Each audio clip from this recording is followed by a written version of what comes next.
Yes, people, we're locked in once again to the Big Bad Station, arrow radio.com, and I'm here with the one and only Jah Elise. What a blessing, for real. So you know what, sister? Tell the listeners who you are and a little bit about yourself. Well, greetings everybody. I am Jah Elise. I am a Jamaican reggae artist, musical recording artist, and yeah, I'm just a girl that loves music, love good vibrations, and just taking it one day at a time. Definitely, for real. So I wanted to ask you this because I want to find out a little bit about you that people don't necessarily know about you. And I wanted to ask, did you study psychology? Tell us about that. Oh, I did. Yeah, when I was in school, I did psychology because I always had an interest in learning about people and just behaviors and how people think and that kind of thing. So yeah, I went to school. I did like a full psychology degree before I was just like, great, thanks mom and dad, but yeah, I really want to do music as my passion. Definitely. And does psychology help you within the music so you can read what people are thinking and that kind of vibe, or no? No, not at all. To be honest with you, that is just a people thing and a life thing. Trying to figure out music business and Yeah. I wish I could say psychology helped me with that, but nah. For real. So how did your journey begin? Within the music, because you have a different flavor, different style, but how did it all happen? With music, well, thank you first of all.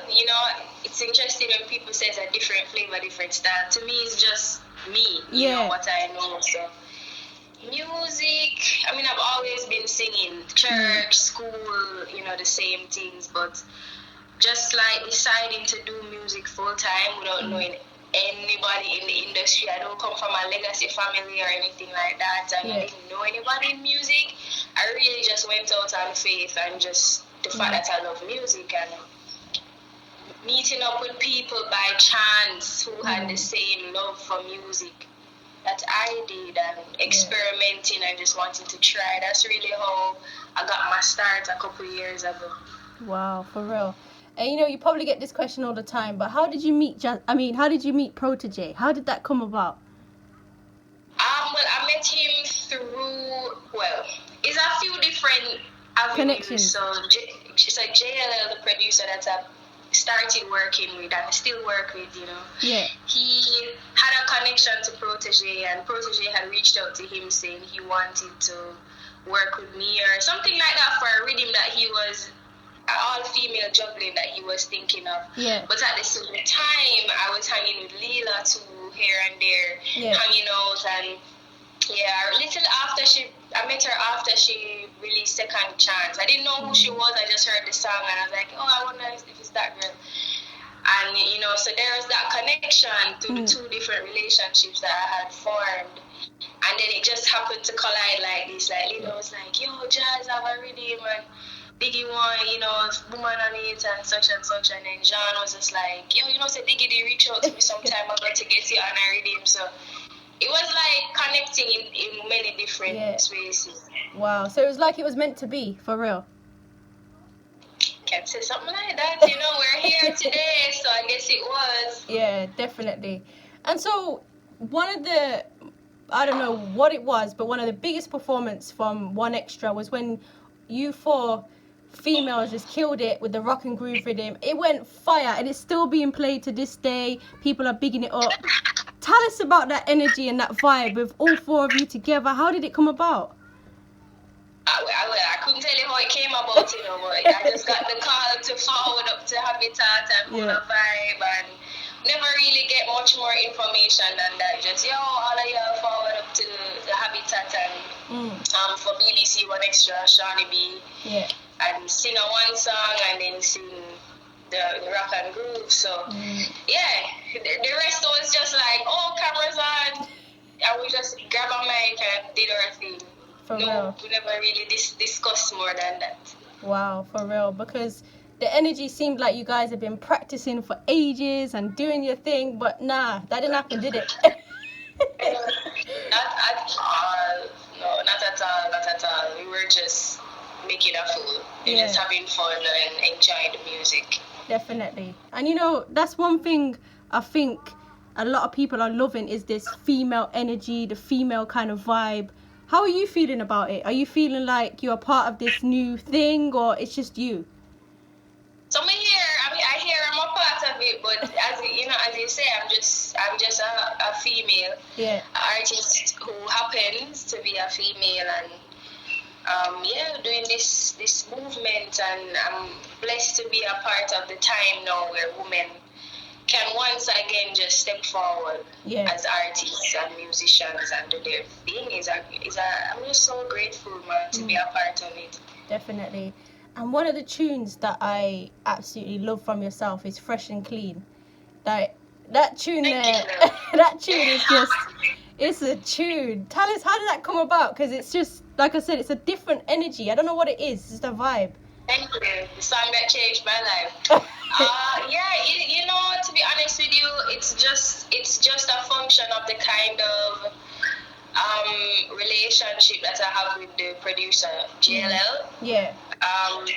Being able to call him and just say, yo, I have an idea, and then he say, all right, and we'll forward to the studio or wherever, and we'll work it out, and we come up with the idea. And that was what that song was. I had an idea, and then like For You and anything else that I've worked on with him, it just materialized like that, and it just happened. It was a vibe. It was just like genuine energy for that song. Can feel it. You can feel it in the song, how you're moving, everything just feels a vibe. But the way you're saying it is like it's an easy thing. It's not easy though, is it? No, it's not. It's not. Like, let me tell you, the amount of song where JLL have on him computer right now, where if him release them on the Friday, unfinished, finish, half finished. Some of them amazing and just don't release yet, but some of them is really like early me trying to figure it out, and it's Fresh and Clean is like after maybe 30 songs, 20 songs, 15 that dead graveyard of song, you know what I mean? So it's not easy. It's just a process of genuinely going in and making music and allowing the vibe to flow, and then some of them you love and some of them you don't love. Yeah, for real. But how do you make that choice? Because you must hear some songs and think, that's going to be basically a banger, or I'm not too sure about that. How does that process happen? I honestly don't know. I'm being very real. I don't know. So with Fresh and Clean now, it just so happened that I did that song right. It was before we recorded the Rock and Groove in 2019. So I was just finishing up that song with John, and then I remember I went to record the Rock and Groove. This time I had no music, outside of For You, and then I played it in studio for Protoje in one of our recording sessions, and then everybody was like, yo, what is this song? What this bad, this tough, this, you know what I mean? And so that's the first time that I was like, oh, people like this song. This is a vibe. For real. It's a cool song, and so, that's how I knew right there. But definitely. You keep playing flashing lights, man. What's happening with your light? My light keeps chipping out. I don't know why. Hopefully it doesn't chip out again. Oh, it should be fine. Don't worry about it. Okay. No, don't worry. It's cool. Don't worry. So then we've got this album, I suppose, this Golden Hour. I want to know about this.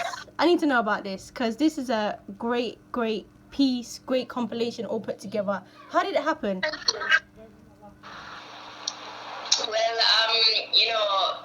after Fresh and Clean, we just kind of continued working together, and then we got the opportunity to just do more music. And I was just doing music. I didn't know where it was going, what it was doing, and this is what I do to this day. I just make song. Just go speak my feelings, speak my emotions in a studio, and just vibe. And then from that now, Diggy heard, I think one of the first songs that I did when I was thinking of, maybe I should think about a body of work was After 3. Okay. After 3. And I remember playing that song for him. That's one of the first songs outside of the Fresh and Clean remix that I completed. And then he was just like, okay, I see where you're going. This is something is happening here. And yeah, I had the idea for Mortimer and everything, and then it was just, I could hear what I wanted to say after that song. I was like, okay, I know where I'm going now after this. And I guess, did he just follow through and just say, do your thing? And then, the rest is history. Wow. So when you're creating and you're putting these pieces together, how do you do it? What's your creative process, or do you have one? Of course, I have a creative process. I have a lot of them. So, for example, with After 3, I can give an example using that song and some others from the project. I heard the rhythm from the producer. Okay. I attached. Yeah. I heard the rhythm first. Love the rhythm. Mm-hmm. Then, life happens, you're vibing, after 3, then you realize, song coming to me, I'm listening to this rhythm. Yeah. Look at the clock, see the time, and then here comes the song. Literally from what's happening. Yeah. Then you have a song like Breathe, where it's just like, maybe stress out. It's a rough time for me, and I just took up my guitar, and it was a song to myself. Yeah. I was literally just singing to myself to just relax and calm down, and then a song like that comes about, complete freestyle. Wow. And then you have other songs where I will just be working with Jean. So Jean sent the rhythm for radio, and then we went back and forth and tweak, and a song like that took a while to get to where the song is, but everything is different. Some songs take instantly based on what I'm feeling in the moment, and then some songs take a little longer, like couple weeks. Some songs take a day. You never know. It's just based on the feeling. Yeah, for real. Well, first of all, I want to big you up. The music that you're putting out is, I gotta say, first class. I'm really enjoying the vibes and the energy, and I know there's so much work that goes into it, and sometimes as consumers of music we don't always realize, so I'm happy that you kind of explained that. Yeah, for real. Thank you, I appreciate that. I really appreciate that. Anytime. Why the golden hour? Why that as a name? So, alright, so basically where I was living at the time, there's a balcony where I could always walk out and just look at the mountainside and the sunrise and the sunset. And I remember thinking, like, trying to bust my brain to find names, and I was like, yeah man, I'm going to name it this, I'm going to name it that, I'm going to name it, and I'm trying to find these cool names. And then I was just looking out at the sunset one evening, and this place was just beautiful. It was just calming. It was just like the sunset was for me. Out of the billions of people in the world, I feel like this sunset was just personal for me, and it was just a mood. And then I said, some more people feel when they listen to my project. Yeah. Like, it's just a mood, and it's just for them. Like, every song is just something where them go through personally for them, Definitely. And I was just like, what them call that time? Not sunset. Don't call it sunset. Why call it? And then I look it up, and I was like, oh, the golden hour. And then I was like, I see there. Yeah, that's I like that. For real, I like that. Your music and what you're putting out there, what do you think your journey will do to encourage other young people? Oh gosh, you're probably going to chip out again soon. No worries. Yeah. So with what I was saying was, with your music and with the music that you're putting out there, what do you think it would do for up and coming female artists, for those up and coming in the business? Yeah, as in like my music? Yeah. What do I think it would do for other artists coming up? Yeah. I couldn't tell you, tell you, but I know what listening to music, like, listening to Janine and Etana and, Queen Africa and Lauren Hill and Nina Simone and Erykah Badu. I know what that did, and Tanya Stevens. I know what that did to me. Yeah. You know what I mean? And I just hope that the same way that those women kind of just they made it normal. Mm. They made it okay for women to be in music and doing their thing. You know what I mean? That is what I hope it does for any woman out there. It can make them just feel like, oh yeah, this is a space for women. So we can do this just like them, and they can be inspired by the songs and not feel limited to any one song or any one thing, you know? Yeah, for real. But you say that, but that's so powerful, you know, to inspire other young people. Because, you know, a lot of my friends are like, oh, I got to check out this sister, Jah Elise, and I got to show my daughter, I got to show this. And I'm like, whoa, people are creating inspiration, and sometimes they don't always know it. So big respect for that as well. Thank you, I appreciate that. That's just the hope at the end of the day. Like, no artist just wants to do music and make people give them money for a show. Yeah, definitely. That to me don't make a real artist and a career and an impact like what Bob Marley do for people. For real. You know, or what Chronixx did for me. So if I know what that feels like, I know how I want people to feel at the end of the day. For real, definitely. And so, on with that, who are your inspirations, your influencers? Tell us. The women I just called, I can just ring them out again. For real. Every single woman, like, they really do inspire me. But like, let me tell you, I can give you a chunk of Stephen Marley. He's one of my biggest musical inspirations. Stephen Marley, you know, Gregory Isaacs and Dennis Brown. And then you have the Lauryn Hills of the world. Yeah. Like, I love Lauryn Hill. You know, and Chronixx is one of my biggest inspirations in music, just in general. And then every young, like all the young artists around me, I can't even say young artists no more because them do them thing, you know? Yeah. But yeah, this whole wave of women and you know, and male artists, reggae artists doing their thing is very inspirational. But yeah, if you want to know the sound that Jah Elise loves, you have to think of Gregory Isaacs, Dennis Brown, Lauryn Hill, with Stephen Marley. Wow. Stephen Marley. Wow. And so, I've got to ask you, what did Chronixx do for you? I've got to ask. Yeah, let me tell you, Chronixx, I remember being in like high school and then seeing this little boy, you know, John Sport bag and short locks right here, so just singing music from his heart. And I remember feeling it so deeply, not knowing who this guy was or anything, but just seeing the love of his music and just the things that he's singing about so passionately, and his voice so beautiful, you know. He's a man with a message. And you know, being able to know him as an artist is just it's a full circle for me, where it really just opened up my eyes to show that artists are just people with a message. Definitely. And a talent to give it. So it's not impossible. It just showed me that it's not impossible, and that's on the other spectrum. But on the other side, the man is just a genius of music and songs, and yeah, it's just very inspirational, and I love his music. Before I knew him, before I knew I wanted to do music, I always listened to Chronixx to this day. It will never come off of any of my playlists. Yeah, for real. And so, with that, you know, speaking of music and conscious music and vibing music, do you think it's difficult? Because, you know, a lot of the time people say, oh, Kat, it's difficult to do conscious music as opposed to slackness or, you know, that kind of music. What do you think?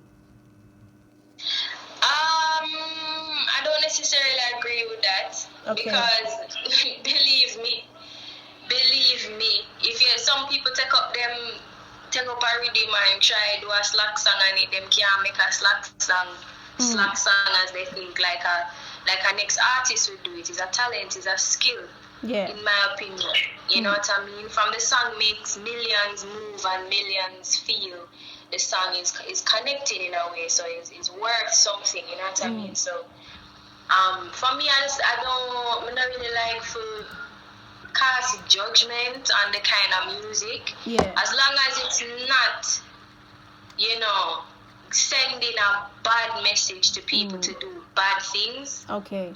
You know what I mean? To do terrible things and whatever, and the artist is not promoting terrible things. Do what you want to do. Yeah. All of it is work. I'm sure if you talk to Spice right now and any other dancehall artist, they're gonna tell you, say it's work. Yeah, definitely. It's work. Definitely. You know what I mean? Yeah, man, for real. And so, with that as well, you know, there's been, well, not just Jamaica, but across the board, about violence to women. It's a very serious topic. And I wanted to know your thoughts. You know, you're in Jamaica, and I wanted to know what it's about and what's happening and, you know, what's going on. Kind of thing. Yeah, no, well, violence against women is just is a global issue. Yeah. But, you know, Jamaica being the place where I am from, where I have seen and I've experienced, is a serious issue. And a lot of women, you go around with is one or two things. You walk around silently with the pain in your soul and the remnants of the beating on your body, and you can't tell a soul because you're afraid, or you're so accustomed to it in your community and in your household that you don't think nothing is wrong with it. You know what I mean? And either one is a problem for society, and it's just a thing where it's a dirty cycle and a dirty secret and a dirty pattern that has to be changed in Jamaican society, just as I'm sure everywhere else, but seeing as I'm from here, yeah, man, it have to change and rush out and run out and dash away and scrub out. Definitely. Completely. Definitely, because, you know, it's the same here in the UK, lots of domestic violence and things going on.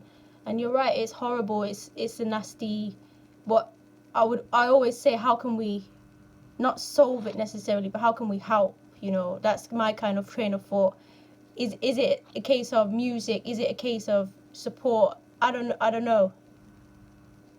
Well, I couldn't tell you 100%, but what I can tell you is that what I can tell you, what I think is just that we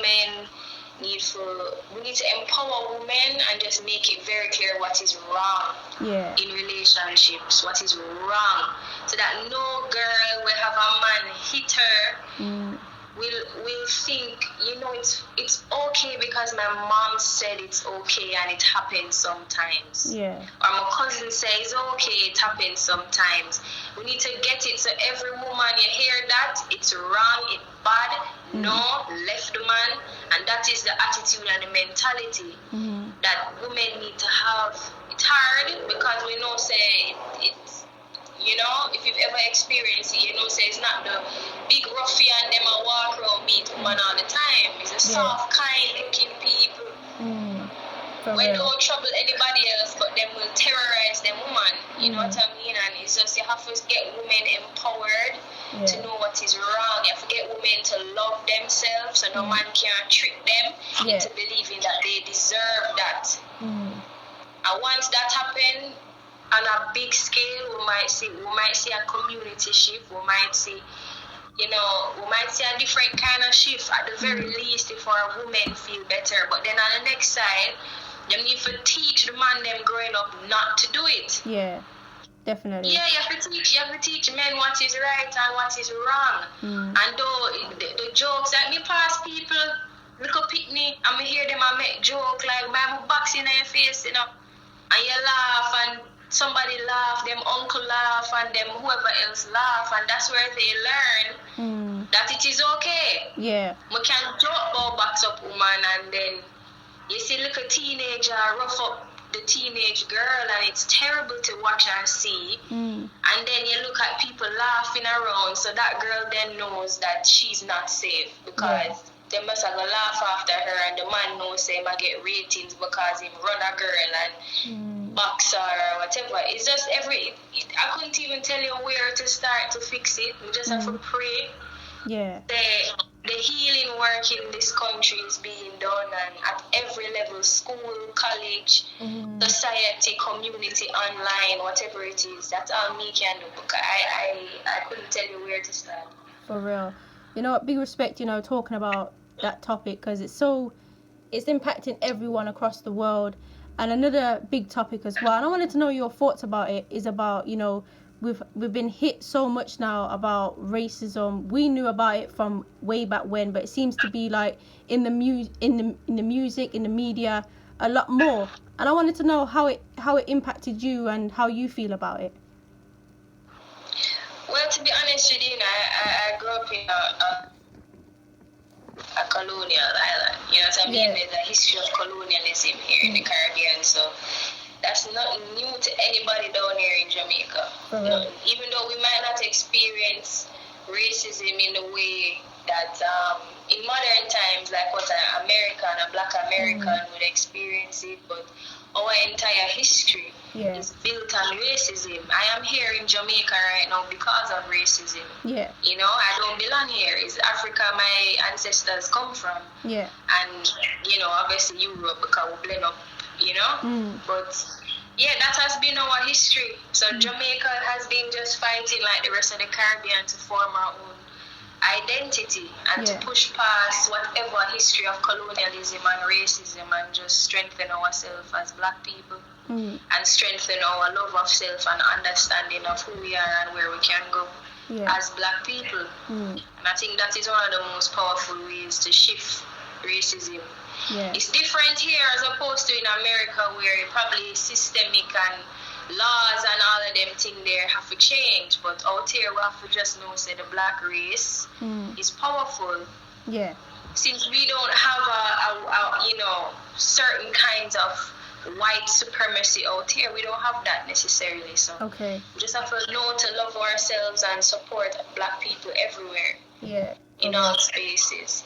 Definitely, and hopefully stop the bleaching as well, you know, out there. I seen it in Africa as well. I was so gutted and hurt. I don't know about hurt, but it was a strange feeling to watch. I'm not gonna lie, it was weird. Yeah. For real. And it's always a rough thing, you know, when it comes to bleaching. I'm sure if you talk to some people out here, it reach a level now where them just think that it's a style, it's a fashion. Yeah. You know, but I'm sure if you uproot and you go deep down, it come from the fact that anything lighter is better. But right now, probably some of them just feel like, yeah, man, I just fashion. That's how we do. I just fashion, but so it goes. Sometimes people take serious things and just move it to a place where it does not feel that serious. Yeah, definitely. And like I said, you know, big respect about talking about those topics. I appreciate you doing that for real. And so, you know, when I told my friend that I was going to be interviewing Jah Elise, she said to me, you have to ask her, why does she always wear purple? Her hair's purple every time. I'm like, okay, let's ask her then. Because my best friend, she loves purple. So I'm like, okay, I see the point. So I got to ask you, why purple? You know, I couldn't tell you. We just like purple and run with it. Okay. I just really like purple. I don't have no other explanation. It's just purple is where it's at right now. You might see something else in the future, but right now, purple. Yeah, but you know, purple is actually a spiritual color. So maybe somewhere down the line, it was meant to be for you. That's the spirit. That's it. Definitely. So, you know, when it comes to music, when it comes to feeling the energy and the vibes, what have you been getting up to in this past year with the pandemic and everything? What have you been doing? You know, off the heels of releasing the Golden Hour in March, is just trying to push that, and I haven't been able to perform live, so I'm really looking forward to performing the music live for people when the space open up a little bit more, but still making music and going through life, going through the phases of life, man, and still being inspired to create music. For real. Wow. And so tell us about the guitar, because I've seen little bits and pieces. I want to know where that love come from, because the guitar is such a powerful instrument, and I wanted to know where your love for it came from. I just really, when I started music, I just remember really wanting to have an instrument that could help me with music. Yeah. You know, and then I started learning the guitar in like 2019. Wow. Like, I would say August 2019, I started playing guitar. Or 2020. Okay. No, 2019, August. What am I saying? Yeah, so that's the first time I started learning the guitar and since doing music. And since then, I've just continued with it, man, and it's just really helped me. It's, you know, I think it's an instrument that most artists out here will try to learn. Yeah. You know, like my mentors and stuff like that, I see that they all play the guitar or piano or something like that. So it's always good to learn an instrument, always. Definitely. I feel like it makes you appreciate music more when you learn it. Of course. Yeah, definitely. Of course, absolutely. For real. So, you know, right now I'm going to ask you some quick fire questions, see if you can get them. Are you ready for it? Oh gosh, ready. Okay. So the first one is, what is your favorite emoji? Oh gosh. I would say purple heart. Okay. And then the next one is Biggie or Tupac? Oh God, don't mix me. Don't pass. I knew you were gonna say that. I knew it. I was like, she's gonna pass it. Okay. So, have you ever been mistaken for anybody? Yes. Okay. It's so odd because I don't see how or why, but coffee. Oh, okay. Like, a couple years ago. Yeah. I mean, that's all right. Coffee's cool, you know? Of course, absolutely. But sometimes I wonder if people just think all of us women look the same, no matter how nothing. It's crazy. Yeah, I get what you mean, definitely. And then the next one is, okay, tea or coffee? Tea. Yeah, I can see the cup. That's why I had to ask it. You know what? So, with everything that's happening and all of that, when lockdown's done, what are you going to be getting up to? Are you going to just go straight for a live show? What's going to happen? Yeah, we need to dip on a live show, you mean, man? Like, outside, right now, I don't really want outside to see me. Okay. At all, until live show. Because to be honest, that's really what I was always out doing, just live shows, performing or attending. So I'm looking forward to just some live shows and some vibes. Definitely. You know what, sis, before we go, I've got to ask you, would you be up for saying a little something with my name in, either a song, whatever you want to do? Would you be up for a particular song or no? Well, like I said, I love Fresh and Clean. I love Forever. I love Forever Guide as well. That one made me cry the first time I heard it. So. Okay. For real.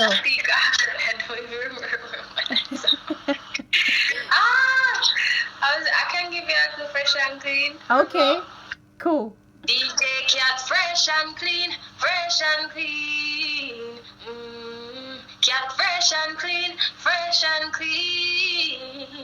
When catchy dip on the scene, oh, you so blessed and free. Wherever you step on the scene, DJ Cat so fresh and clean.